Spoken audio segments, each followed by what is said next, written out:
سندھ میں بلدیاتی ملازمین کے احتجاج کا سلسلہ جاری ہے۔ قمبر شہداد کوٹ کے ملازمین نے تنخواہوں کی عدم ادائیگی کے خلاف بھرپور احتجاج کیا اور شاہراہ بلاک کر دیا، جس سے ٹریفک کی روانی جہاں متاثر ہوئی، وہیں ملازمین چیخ و پکار مچاتے رہے۔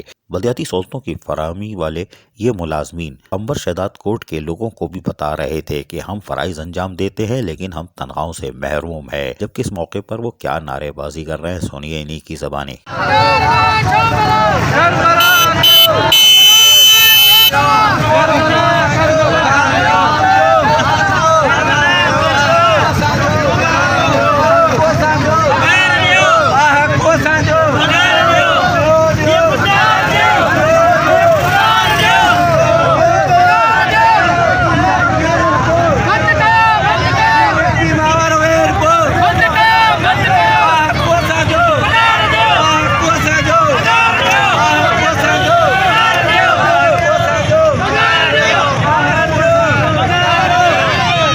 قمبر شہداد کوٹ کے ملازمین تنخواہوں کی عدم ادائیگی کے خلاف احتجاج کر رہے ہیں۔ یہ ایک انتہائی بری اور بھیانک تصویر ہے۔ کورونا میں بھی جہاد کرنے والے یہ ملازمین فاقہ کشی کا شکار کیوں ہیں؟ یہ بھی تو سوال ہے۔ عزیز عارف، KBS بلدیاتی نیوز۔